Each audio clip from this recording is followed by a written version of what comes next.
Hi there, my name's Bruce Rain from Breakers Creations, and in this video I'll be building a Macintosh Quadra 233. Don't know what that is? Then stick around.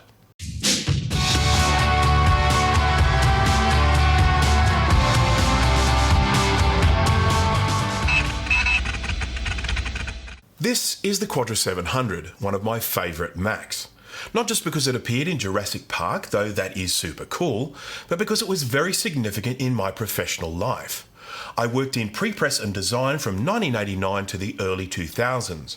When I started, we were using Mac SEs, SE30s, 2CI, 2CX, 2FX, all the early 68K Macs. And then one day, the Quadras arrived.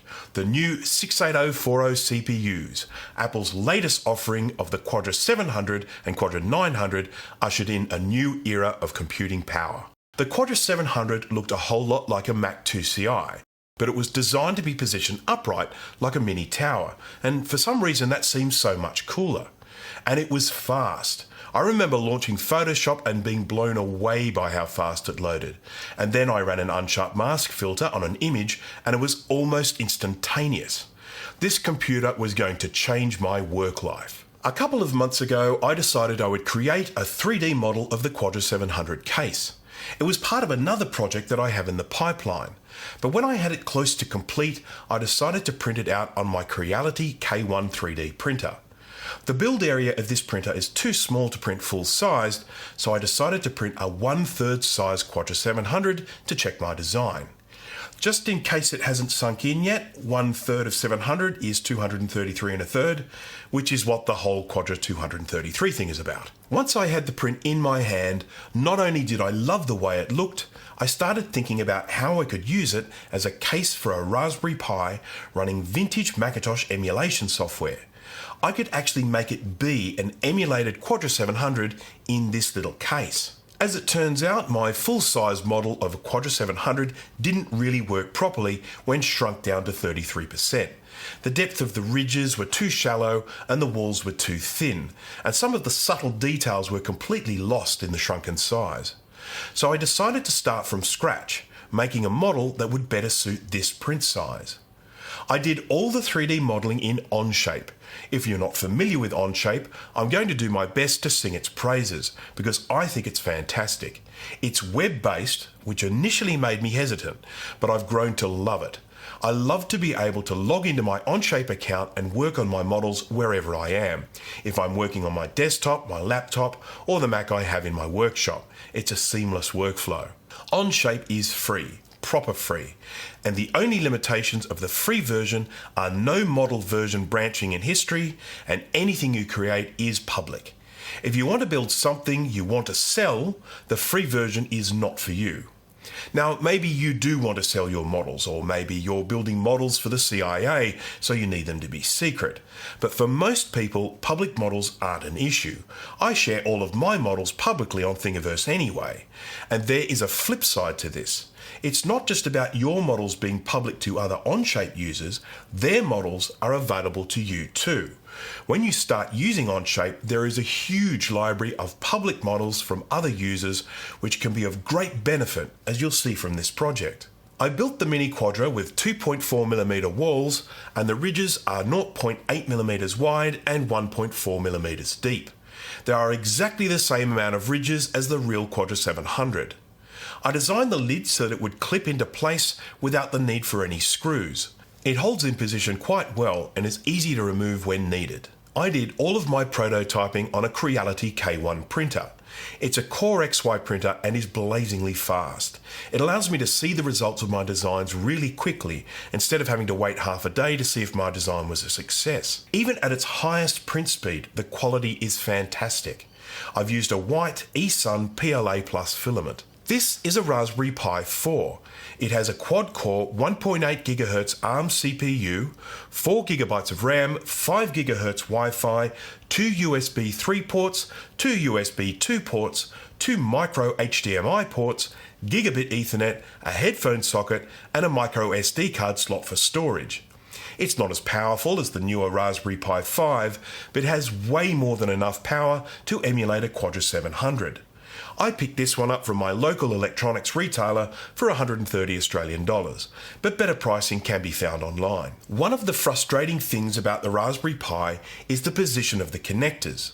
The USB ports and the Ethernet port are all facing out the back, but the power and display connectors come out the side. I didn't want cables sticking out the top of the Quadra 233, so I put a hole in the back for those side cables to go, but it would mean the Pi would have to be mounted at the bottom of the case, so there was room for the plugs of those cables. I needed to add holes in the rear of the model for the Pi connectors, but I was able to save myself the trouble of measuring the Pi.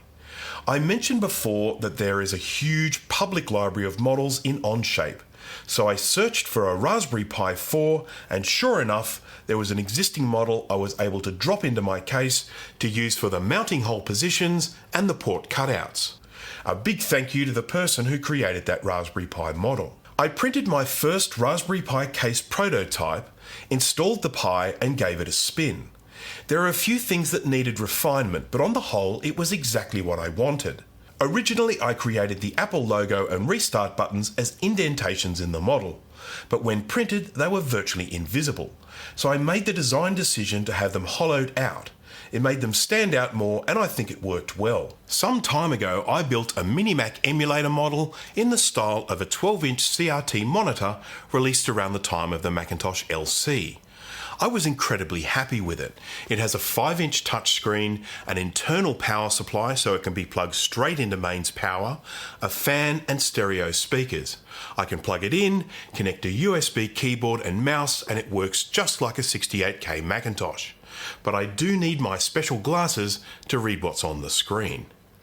I decided I wanted my Quadra 233 to be more like this, a self-contained unit with cooling and speakers. I added some mounting holes and some air vents for a small fan right above the Pi CPU. I used the case ridges as the air holes to make the fan less conspicuous. Next, I looked into some speakers and a stereo amplifier.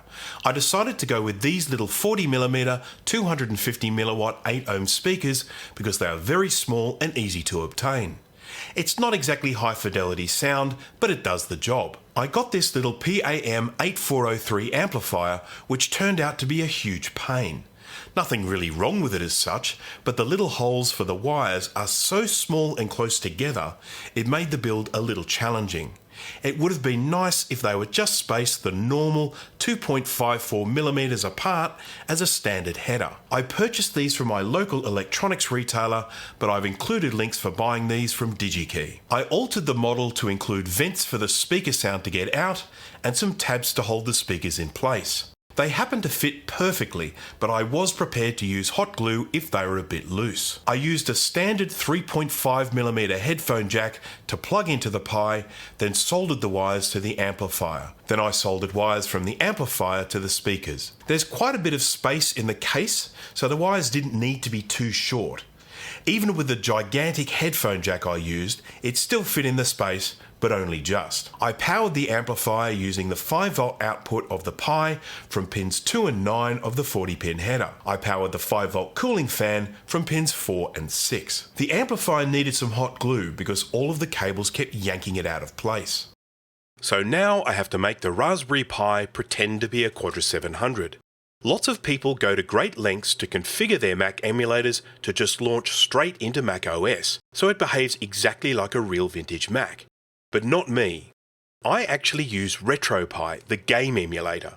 RetroPie has the ability to add Basilisk, the vintage Mac emulator. I think it's way easier to set up a Raspberry Pi Mac emulator this way, and you get all those additional game emulators as well, in case you want a quick game of Galaga or Pac-Man. So here are the steps to setting up your Raspberry Pi in the same way I set up mine. I grabbed a 128GB microSD card from my local stationer. I've always been very happy with the reliability of SanDisk, so this is my brand of choice. 128GB is probably overkill, but I'd rather have too much space than not enough. Installing RetroPie is an absolute breeze. Start by visiting the Raspberry Pi website, go to Software, and download the Raspberry Pi Imager. Insert your microSD card. It doesn't have to be formatted, the Imager will look after that for us. Launch the imager, then select Choose Device. I'm using a Raspberry Pi 4. Select Choose OS, scroll down to Emulation and Game OS and select. Now select RetroPie and it will show you the different options available for the different Raspberry Pi versions. I'll select the bottom option here for the Raspberry Pi 4. Select Choose Storage and select your SD card from the list. Make sure you get the right one as it will erase the target drive. Select Next, then confirm to proceed with the SD card preparation. The imager will write to and then verify the SD card. Once complete, remove the SD card from your computer and insert it in your Raspberry Pi. When you fire it up, it should launch straight into RetroPie. The first step is to configure the gamepad. I won't actually be using a gamepad, I'll be using a keyboard. So with a USB keyboard connected to the Pi, press and hold down any key on the keyboard until the Configuring Keyboard window appears. You don't need to configure every key, only enough to be able to navigate the RetroPie interface. For D-pad up, down, left and right, I just use the arrow keys on my keyboard. I use the S key for start and the return key for select. For A, B, X and Y, I just use the corresponding keys on the keyboard. For the rest, just hold down any key and it will skip the selection. Of course, you might want to use completely different keys and that's up to you. If you skip the hotkey enable, it will give you a warning about whether you want to go through with this. This relates specifically to using game controllers, so it's up to you how you want to proceed here. Now I need to configure Wi-Fi. If you don't want to configure Wi-Fi, you can just plug the Pi into an Ethernet network, but you will want to connect it to your network one way or another, as it makes setting up and using the Macintosh emulator much easier. Press Select to bring up the RetroPie menu. For me, that's the A key. If you ask me, it's a little bit stupid. We go to all the trouble of defining a select key, but then we need to use the A key to select something. Don't blame me, I didn't design it. Scroll down to Wi-Fi and use the launch button, which is also the A key for me. Now you'll get a warning that you haven't selected your Wi-Fi country, so let's do that now. Arrow across until Yes is highlighted, then press Enter to launch the Raspberry Pi config. From the Raspberry Pi configuration tool, arrow down to select localization options, then press Enter to select. Arrow down to WLAN country and press Enter to select. Now arrow down until you find your country. I'm in Australia, so that's what I've selected. Press Enter to acknowledge. Arrow to the right until you select Finish and press Enter. When it asks if you would like to reboot, select No. We'll do that a little later. Connect to Wi-Fi network should already be selected, so press Enter and the Pi will scan for available networks. Arrow down to select the network you wish to join and press Enter.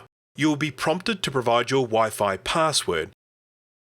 Then arrow down to the OK button and press Enter. The Raspberry Pi will now join your Wi-Fi network. If successful, you will see your local IP address and the name of your Wi-Fi network here. Now select Exit to leave the Wi-Fi configuration window. Next, I need to install Basilisk, which is not installed in RetroPie by default. Arrow up to RetroPie Setup and press the Launch key. Press the Enter key to acknowledge the licensing message, then arrow down and select Manage Packages. Arrow down and select Manage Optional Packages. Now arrow down until you see Basilisk. Then press Enter. You have the option to install from a pre-compiled binary or from source. I've heard some say that you will get a more stable installation using source, but it will take a lot longer to install. I've used both and I haven't really seen a difference in stability. In this example, I'm installing from a pre-compiled binary. Once complete, the Mac emulator Basilisk is now installed, but I can't use it yet. It's missing two very important components, a Mac ROM and a disk image with a system installed. Select Back, Back, Back, and Exit to return to the RetroPie interface. I'm going to quit from the RetroPie emulator before completing the next step. When you copy the disk image to the Raspberry Pi, Weird things can happen if the RetroPie software is running while you do this. Now I'm going to jump onto my Mac and browse the network. As you can see, with the Raspberry Pi connected to the network, it appears in the list as RetroPie. Open RetroPie, then open the ROM's shared drive. Scroll down to Macintosh, as this is where I need to place the ROM and disk image. The ROM should be named mac.rom, all lowercase, and the disk image named disk.img, all lowercase, for Basilisk to find them. You can actually name them anything you like, but doing so would require a change to the default configuration. So for ease of setup, I'm using the default naming convention. While they are copying, now is the time to talk about these files and where to get them. ROMs are an interesting one because they are basically software that is stored on a chip in a computer and is designed to link together all the different hardware components to work in unison.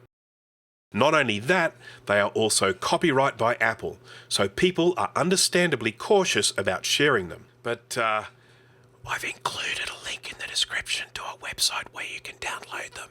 Shh! Download the one called Performer ROM, as this will give you the best results for this configuration. And don't forget to rename it. For the disk image, I'd recommend checking out some of the disk images available for the Blue SCSI emulators. I've put a link in the description where you can find a downloadable disk image with System 7.53 installed. If you want to create your own images, there's a link in the description to the wonderful Disk Jockey software. Once again, don't forget to rename the image disk.img before uploading to the Pi. I have my own 2GB disk image with System 7.53 installed and a bunch of games and utilities. Once the files are copied, let's get back to the Raspberry Pi. I'm going to reboot it by typing sudo space reboot from the command line, then pressing return. Once RetroPie has loaded and the Macintosh emulator is selected, I'll press the launch key once, then press it again to start the Basilisk Macintosh emulator. Okay, we're cooking. Now there are a few issues I need to sort out to get this emulator running better. Firstly, this mouse is all jumpy and ridiculously hard to control, but I can fix that with a small configuration edit. Secondly, I only have 8MB of RAM and I want to push it up to something a bit more respectable. And lastly, I have this black border all around the window. This is not actually a Basilisk issue, this is a RetroPie setting. It may not appear like this with your setup, but if it does, I'll show you how to fix it now. Shut down the Macintosh emulator from the special menu. From the main menu of the RetroPie interface, select RetroPie. Arrow down to RasPi config and press launch. Arrow down to display options and press enter.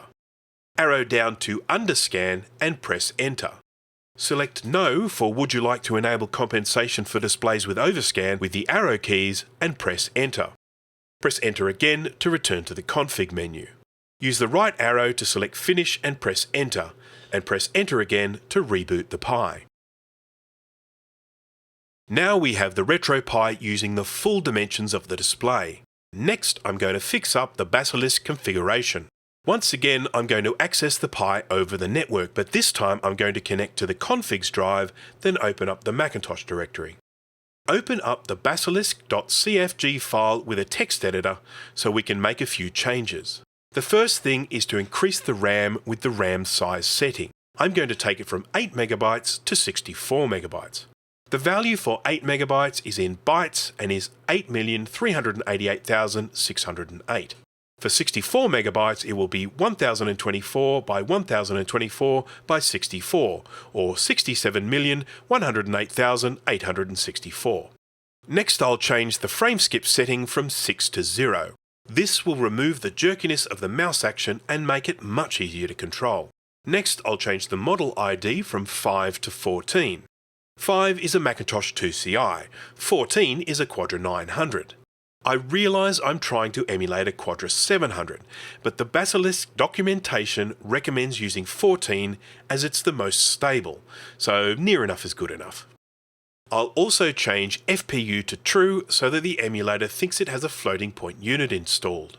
The CPU setting of 3 tells the emulator it is a 68030 CPU, so I'll change this to 4 to get it to emulate a 68040 CPU.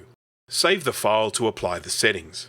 And that's it for the Basilisk configuration, so let's check out the results.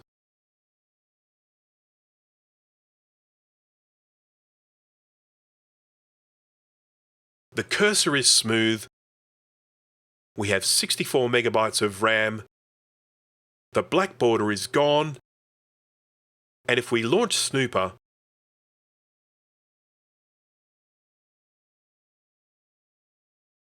it shows that we have a 40 MHz 68040 CPU. There is one other setting I'd like to go through.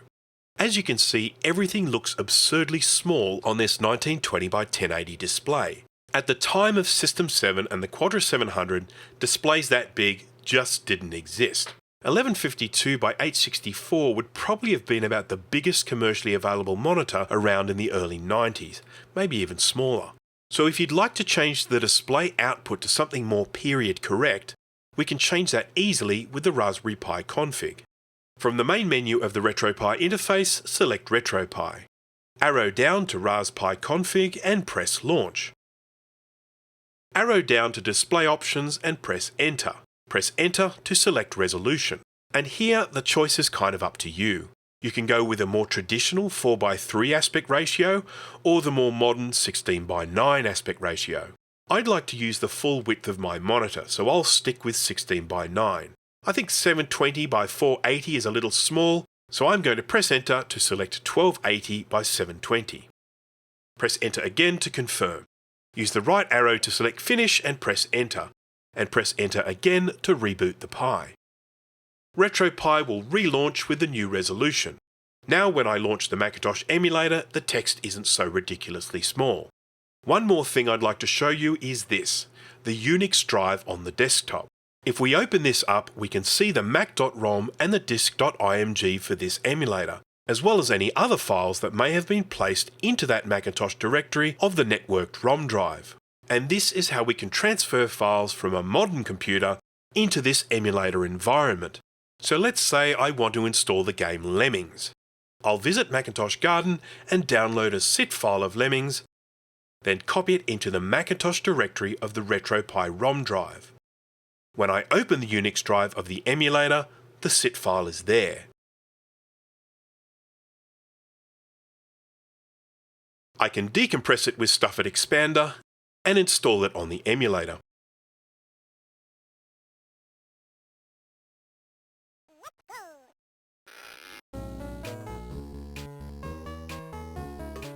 There is one more setting I want to change, but you may not want to.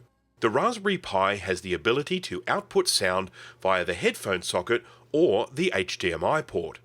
If you'll be connecting your Raspberry Pi to a display with speakers and HDMI audio support, you may want to leave it on the default setting of HDMI. However, I want to change the audio output to the headphone jack so that the sound will come out from the little amplifier and speakers I've installed in the case. From the main menu of the RetroPie interface, I'll select RetroPie. Press the Select button, then launch the first option from the menu, Audio. If you want to change the audio output from HDMI to headphones, arrow down and press Enter. Then press Enter to confirm the change.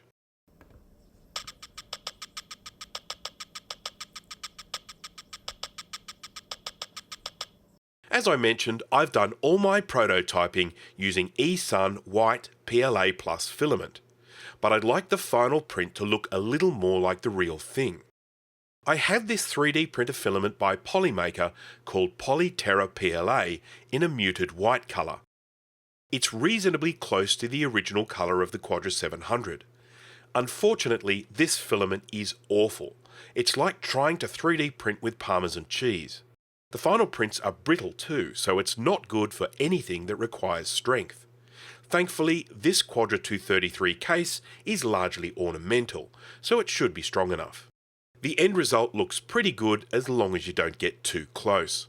There are links in the description to STL files of the latest version of this model, and I do hope you give it a try for yourself. If you like this sort of stuff, please consider subscribing and leaving this video a thumbs up. Now it's time to play some vintage games.